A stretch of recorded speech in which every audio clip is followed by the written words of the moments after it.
I'm Becky L. McCoy, and you're listening to Stories of Unfolding Grace, the podcast about grace during unexpected times. You'll hear from real people dealing with hard stuff, and I hope you'll feel encouraged that you can bravely live through hard stuff too.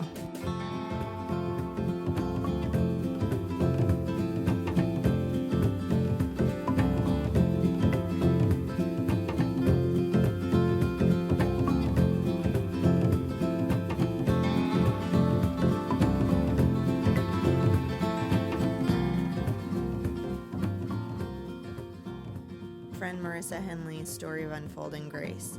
She fought breast cancer and is now in remission, but what she has to say is really encouraging and filled with hope. I got to meet her a few weeks ago at the She Speaks conference, so I'm so excited to share more of her story with you.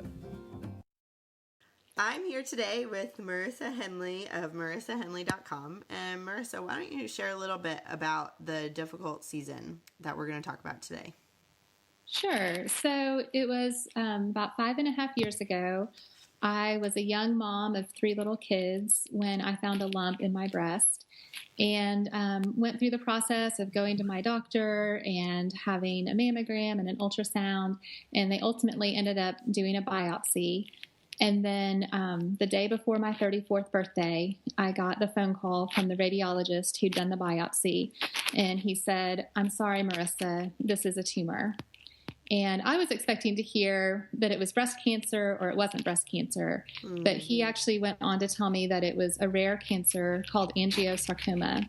And I had to ask him to spell it because I had never heard that word before. Yeah. And I was on the phone with him and I was going to my computer and I was, of course, typing it into Google while still on the phone with him, trying to figure out what was going on. So then I didn't talk, I think, for several minutes because I was just in shock and trying to figure out what this word meant.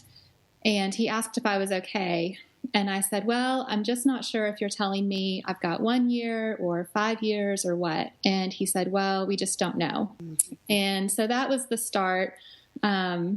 When I hung up the phone with him, I finished typing it into Google, and one of the first things that I read was that only about 30% of people diagnosed with angiosarcoma survive the first 5 years. Mm-hmm. And at the time, my kids were 6 and 4 and 18 months. So it was challenging. Yeah. That was the start of several months of chemo and radiation and surgery and walking through that.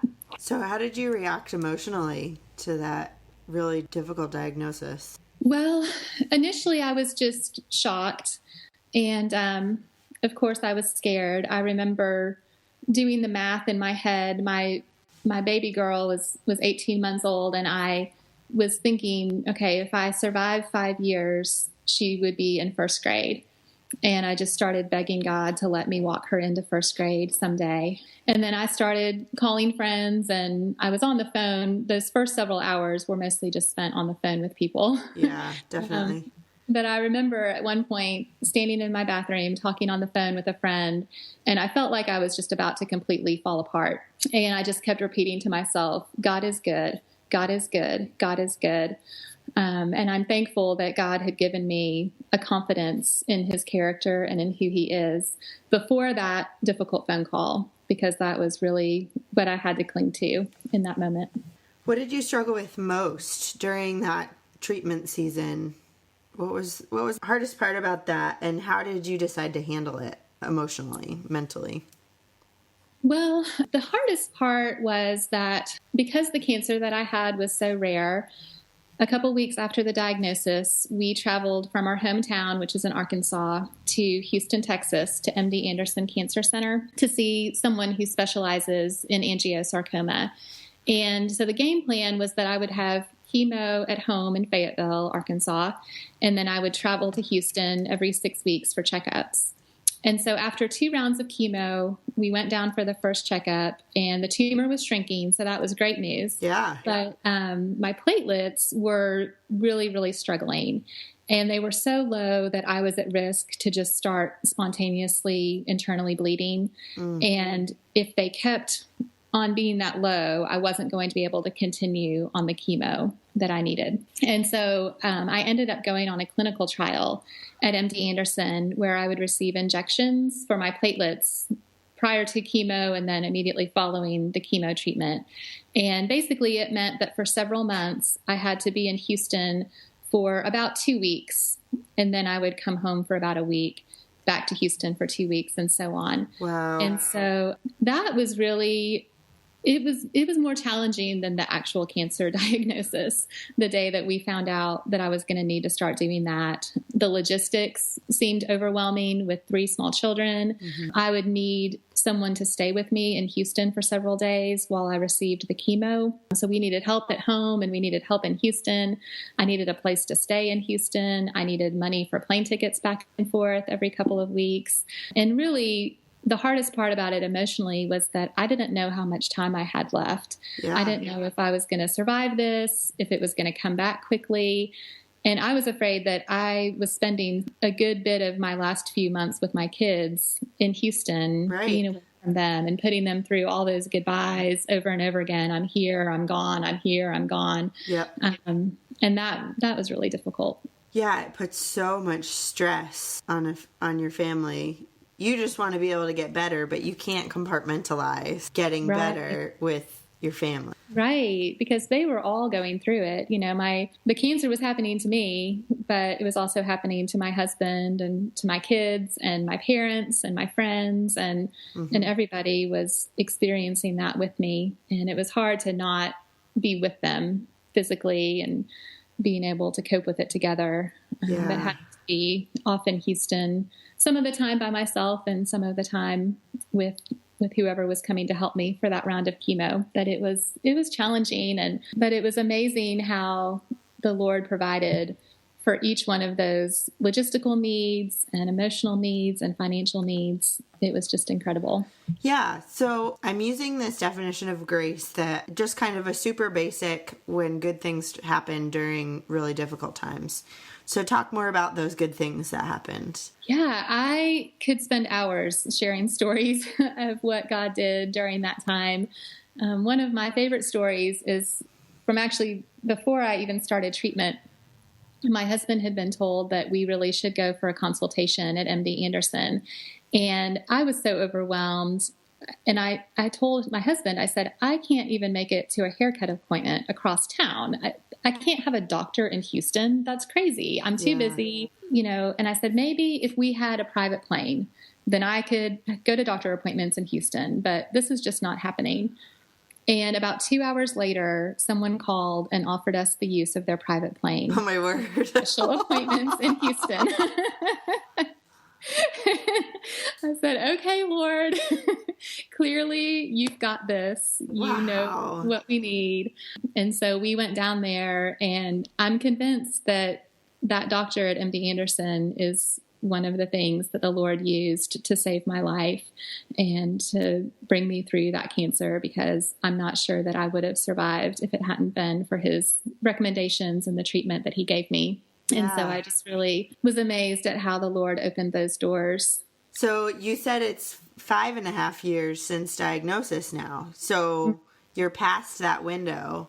I am. The 5 years. What's that like? It's great. I feel like I spent the first few years just living from checkup to checkup.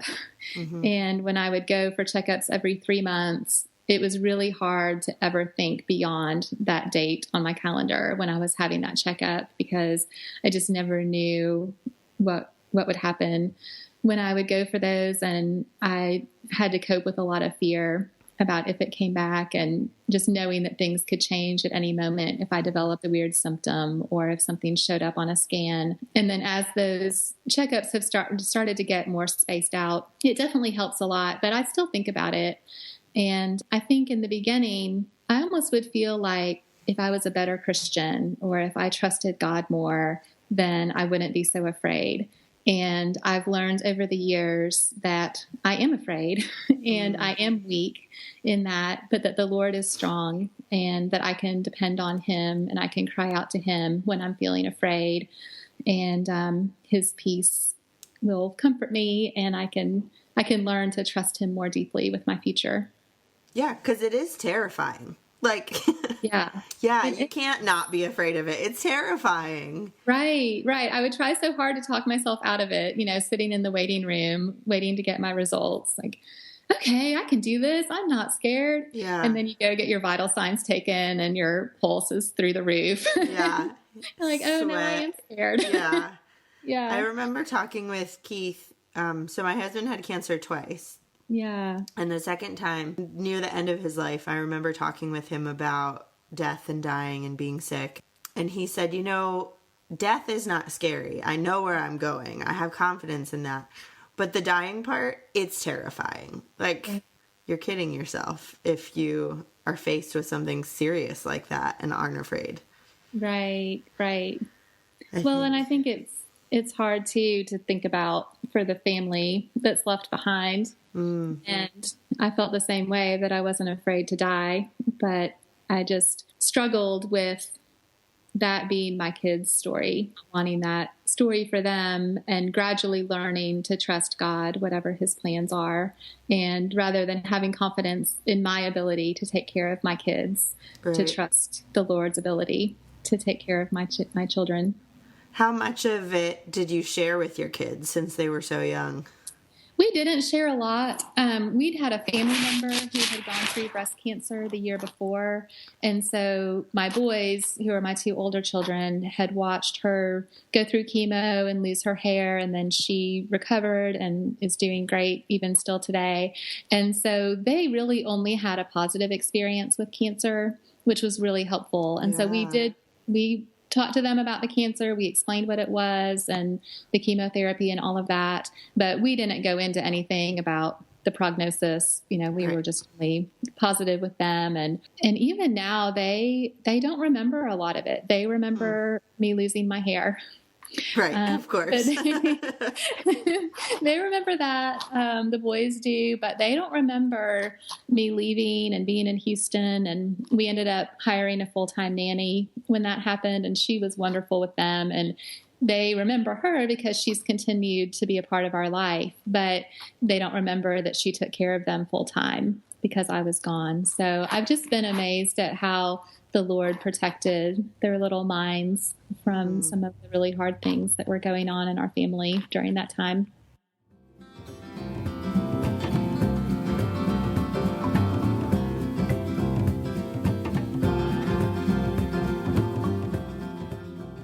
I get so excited to see people choosing to live bravely and authentically.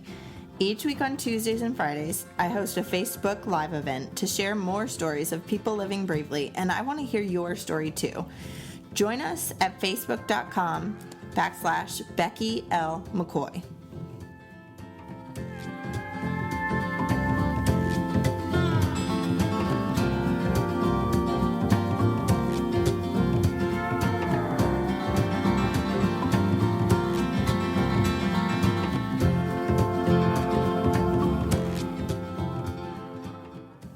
I can only share so much with you here on the podcast, but you can read my story and learn more about living bravely and authentically at my blog, BeckyLMcCoy.com.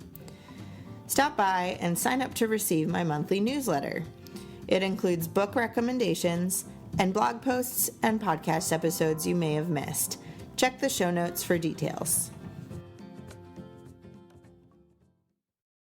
How do you feel like you live more bravely and authentically now because of being sick and going through treatment?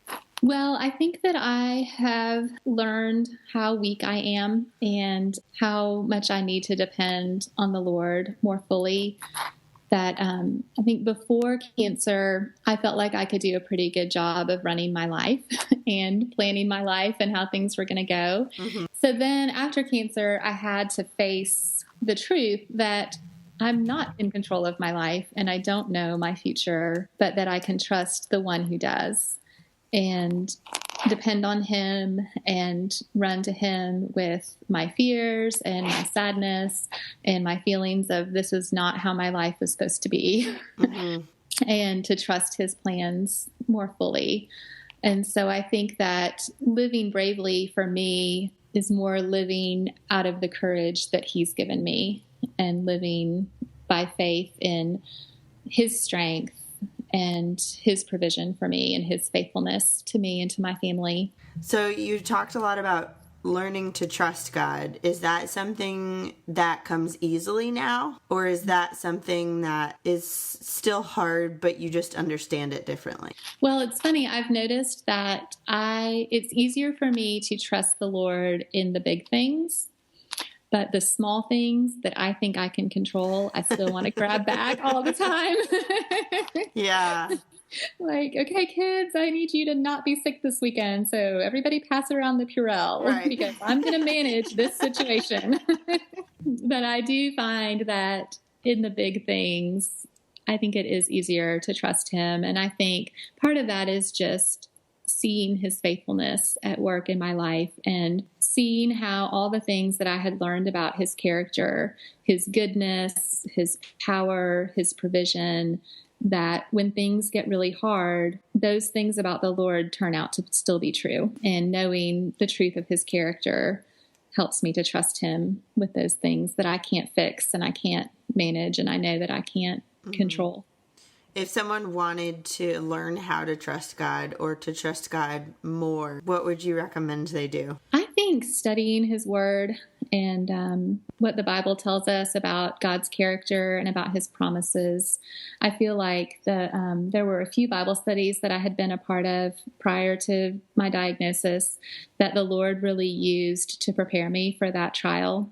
One thing that I've noticed about suffering is that when you're in the midst of a crisis, it's really hard to learn and absorb more about the truth about the Lord when you're in the midst of the crisis, that you really are leaning and depending on what you've stored up during easier times.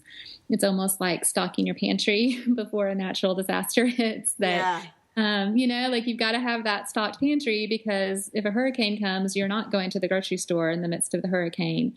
And I think it's similar with suffering and trials, that when things are easy, relatively speaking, that's when we really need to be digging into his word and learning about the truth of his character and reading the stories or reading other people's stories about his faithfulness and how the Lord is at work even when it doesn't make any sense. I think of the story of whether it's Joseph or Job or David and his sin and just all the messed up things that go on in the Bible, but we can see God orchestrating those events for his purposes, and gaining that knowledge, I think, has helped me to trust him more. If you were to sit down and talk with someone who had just received a really difficult diagnosis, how would you encourage them? I would say to take it one day at a time and to not think too far down the road. One thing that I noticed walking through it was that God was faithful to provide what I needed for that day. And I actually referred to it as cancer manna, that the manna that he gave the Israelites in the desert, it was only good for that day. And he didn't give them enough for the next day. He just gave them enough for that day. Mm-hmm. And I found walking through cancer that if I started to think about, well, what about next month? Or what about next year? Or what if this happens? That's when I would start to shut down and I couldn't cope with it. Mm-hmm. And it's because God wasn't giving me the cancer manna for that event that hadn't happened yet. Right. Or for that thing that was coming up next week, he was giving me the cancer manna for that day. Mm. And so I think to someone who has been newly diagnosed and facing that long road, to say, just focus on today, do what you need to do today, and trust that the Lord is going to provide the grace that you need to get through today. And you wrote a book, right, about your experience? Yeah. So tell us a little bit about the book. Yeah, the book is called Loving Your Friend Through Cancer, and it's basically the story of all the amazing things that my friends did when I was sick. I wanted to showcase what they had done in order to equip other friends to support their friends with cancer, because I just get the question all the time. People will call me or text me and say, this friend of mine was just diagnosed with cancer. I don't know what to say. I don't know what to do. I don't want to say the wrong thing. And I really want to support her. And I think we all struggle with that when someone is going through a difficult time, especially if it's something that we haven't been through ourselves. we don't know the right things to say or to do. Mm-hmm. And I know friends are so eager to help out. So it's a short book. It's an easy read that you could read just in an evening or two, but it goes through physical needs, emotional needs, spiritual needs, how to pray for your friend with cancer, how to help meet logistical needs that they might have. And so it just shares a little bit about my experience and what it felt like going through it, and then some ideas, practical suggestions for how to help your friend. Wow. Thank you so much for sharing all of this. I really appreciate hearing it because I've been on the caregiver side of things, but never having been the person who received the diagnosis and who is sick. It's just really enlightening to hear more about that experience. Well, before we go, I have a couple fun questions for you. Okay. So the first is, what are you loving right now? I am loving that it is warm enough to wear flip-flops. Yes. Awesome. Because I feel like once you paint your toenails and pull out the flip-flops, that it means that summer is coming. And I love summer and having my kids home because I am a lazy mom who does not like getting up and out the door in the mornings. Yeah. Just hang out at home and do nothing. So. Yeah. And what part of the country are you in? Northwest Arkansas. Okay. Yep. So we're into the flip-flop weather now. That's awesome. That's great. What is your favorite meal right now?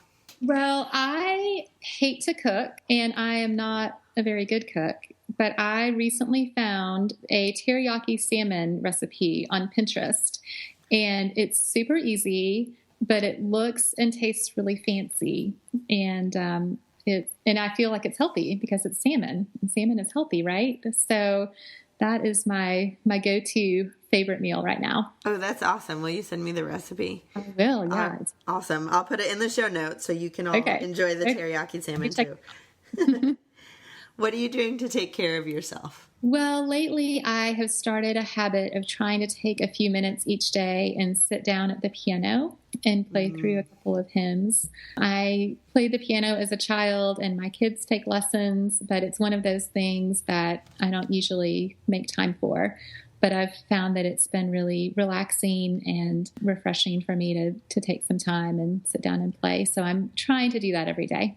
That is so true. I was doing that right before Christmas after I put the kids down to bed, just playing for a little bit. But I still haven't gotten ours tuned since we moved. Uh-oh. So then I had to stop because I just couldn't take it anymore. Right. Thankful. So I will once I get the piano tuned again. Right. That's great. And the last question is, what are you doing to be brave? Well, so I have a blog, and a couple of months ago, I decided to start writing a weekly devotional. It's called No Matter What Monday. And so every Monday, I'm posting just a short little encouragement about a truth about the Lord that we can cling to no matter what happens during the week.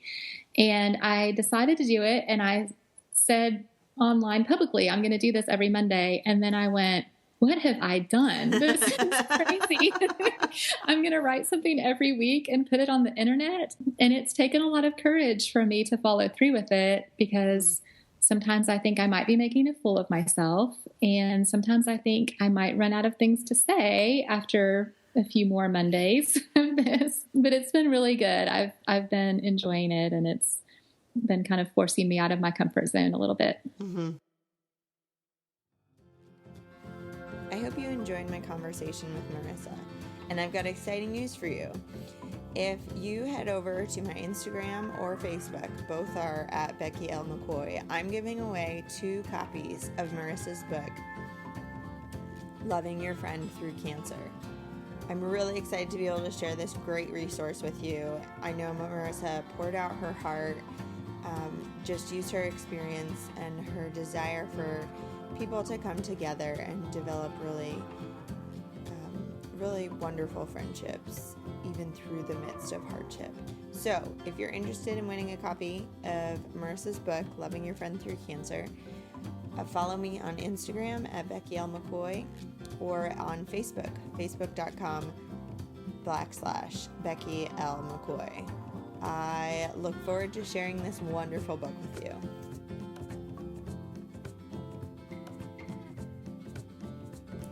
Make sure you subscribe on iTunes, Stitcher, or wherever you listen to podcasts. While you're there, Please rate, review, and share Stories of Unfolding Grace. When you give it 5 stars, it goes a huge way in helping other people find the podcasts by increasing my ranking. If you're interested in sharing your own story of unfolding grace, head to my blog, beckylmccoy.com/submissions. I can't wait to hear from you.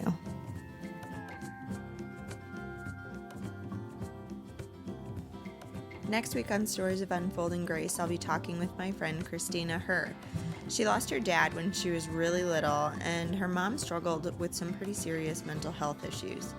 And it's just really interesting to see how Christina's childhood and adolescence and young adulthood were shaped by these exceptional challenges, and how some of them have gotten easier and some of the things are still hard even now that she's an adult with her own kids. Thanks again for joining me. I'm looking forward to next week.